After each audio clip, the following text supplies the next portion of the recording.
Have you ever had to find someone who has tried to disappear? I have had many cases where that was our assignment, and trust me, when someone is determined, dedicated, and simply does not want to be found, they can take a lot of steps to try to throw people off their trail. There are many reasons why someone might want to disappear or become untraceable. Some reasons we have run across in the past are things like just wanting to get away from it all. Some people just get tired of the stress, the pressure from everyday life with their job, their family, friends, you name it. Oftentimes it is financially related, like if they find themselves in deep debt, they may feel like they can just hide from it all, and they may be able to do it for a period. Personal safety is another reason we have seen people trying to hide, erase their social profile, and make sure no one, or many times one person, cannot find them. Criminal charges are something we often run into too when we are looking for someone. We may not necessarily be trying to find them for the police. Still,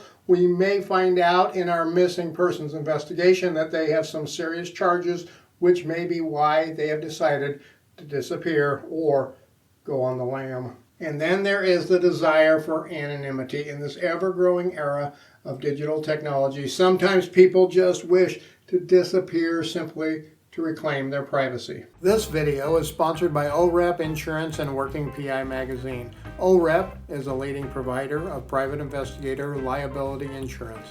Visit orep.org for a quote today. At first glance, it may appear easy to just disappear. I just need to erase my digital presence. That's all. Deleting online information, especially from social media platforms, could be a good start towards disappearing. However, this process is long and challenging, and well, there definitely are no guarantees of complete data deletion. In fact, the success rate of completely deleting your social media footprint is quite low due to the ubiquity of data brokers who store information. Just because you delete your Facebook account doesn't mean it's deleted. Think of it like this. If you type up a report on your computer, then you print it, then you give it to your client, and after they read it, you throw the printed report away.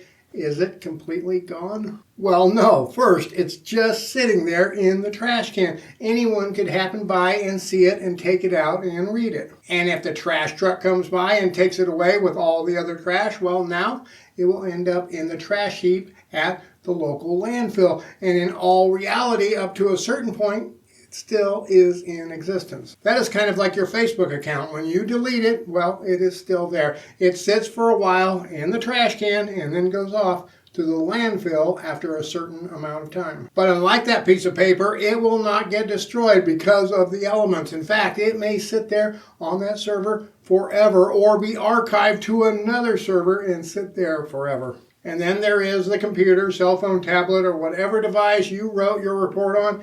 It is still there. Yes, you can delete it, but it is still there. Yes, you can empty the trash bin on the device, but it is still there. And you can even format the hard drive, the SD card, or whatever storage media it was on. But guess what?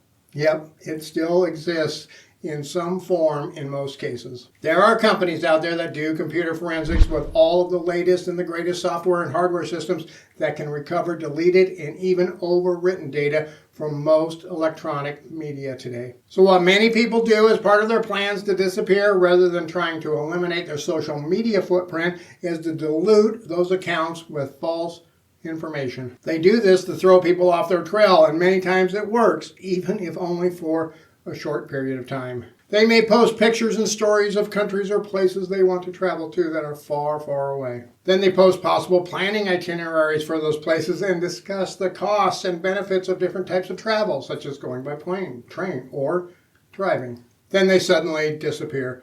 Where will everyone think they went? This happened one time to us on a domestic case. The subject started posting a lot about going on a trip back to Mexico. These posts were what brought about enough concern from his ex to hire us. She was afraid he might just take off and take their kids back to his hometown in Mexico, so she wanted us to try keep tabs on him. Unfortunately, though, her financial resources were limited, so the scope of the investigation was limited as well. He did end up disappearing one weekend when he had the kids. He said he was going up to the mountains with the kids and would be out of contact due to no cell phone signals while up there. This gave him the opportunity to just slip away quite easily. She did get hold of us and asked us to go out and see if we could see where he went, but by the time we got the call, it was too late. We arrived at his house and the car was already gone, but there were no signs of him moving out. We could see furniture and toys and stuff like that inside the house. So all we could really do was sit and wait. Unfortunately, he never returned the kids on Sunday at the designated time. Our investigation efforts then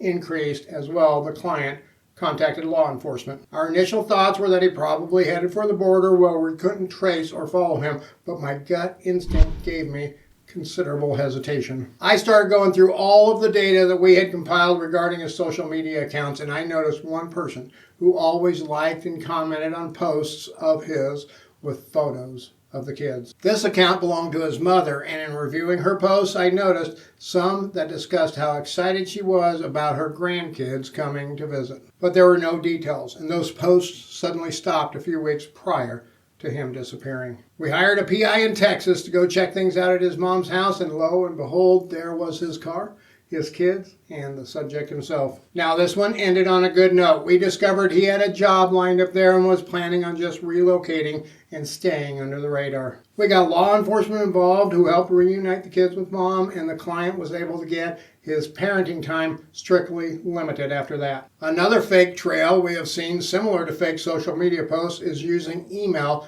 to distract from the truth. I have seen people set up fake email accounts and start sending emails back and forth between a regular email they have and the fake one. These could be fake emails with a fake boyfriend or girlfriend, a possible job interview, or potential landlord. In order for this to work, though, the emails have to be very convincing and can oftentimes, like the social media posts, take considerable time to plan and set up. A case where we saw this involved was with a guy who was essentially going to run away from his wife to his new girlfriend, or so it seemed. Our client was his business partner who suspected him of embezzling millions from the company, so the girlfriend ploy would seem to fit the act, right? We conducted considerable surveillance on the subject and followed him on multiple occasions to banks and ATMs, so we knew he was amassing cash assets, but he was the managing owner of the company, so he legally had a right to withdraw those funds. Then one day, he just up and disappeared. After contacting his wife, the client learned that he had a girlfriend in upstate New York, and he had left his wife to go be with her. As proof of this, she was kind enough to share some emails she found on his laptop that he left behind. The laptop belonged to the company, so the client got possession of the device so we could take a look at it and see if we could find any details about where he ran off to. In reviewing the emails, we took a close look at the email headers, and lo and behold, the IP address for the emails from the girlfriend matched the IP address for the subject's emails at his house. This raised a lot of questions, and we had the client get an attorney involved that was not associated with the business. The attorney then requested we open a comprehensive fraud investigation, and man, did it ever get exciting. The wife soon went to live with some family in a neighboring state. As part of our investigation, we followed her to her new residence. After a few days of staking that place out, we finally saw the subject himself emerge from the house as he took the garbage out. It turned out he never had a girlfriend. His wife was part of the entire scheme. They planned to go live in one of her relatives' rentals for the rest of their lives and live off of the millions they stole. As you can see, it is not easy to just leave electronic breadcrumb trails to throw people off. Another case we had was a little more difficult. In this one, the subject went missing over 10 years ago in another state. The client, his family, thought he may have moved to Colorado as he had always talked about wanting to come here to live. We had worked this case several times over many years, but were never able to pinpoint where he was. In fact, there were many times we thought we might have found him in Nevada and California, but those leads fell through. He had gotten rid of everything electronic that he owned. When the family went to his house a few weeks after he disappeared, they found his phone and laptop there. Both had been thoroughly wiped and reformatted to the point there was no information to be recovered. He had almost zero digital footprint as he was quite the loner and had no social media accounts. His neighbors and landlord knew very little about him, nor did his past employer, and he had no vehicles registered to him. He was known to usually take the bus or ride his bike. Over the 10 years the man was missing, the client had hired us several times, sometimes to see if we could get new information and sometimes to follow up on new leads that they found. Then we got a hit on an old email account he had in one of our databases. It came up with an address in Colorado, and that address was only a few miles from where I live. At first thought, I figured it was just a data entry error, but I had to check it out. I contacted the client and they approved surveillance, and we got to work. On the second day of surveillance, we saw a guy that resembled our subject but appeared much older. We sent photos to the client and the entire family was pretty sure it was him. I then had them draft a letter and send it to me written to the subject. Then I paid him a visit with the letter in hand. I informed him of who I was, who had hired me, and that his family was just concerned about his welfare, and they asked me to pass on the letter. I also reassured him that we did not tell anyone where he lived or give other personally identifying information. He thanked me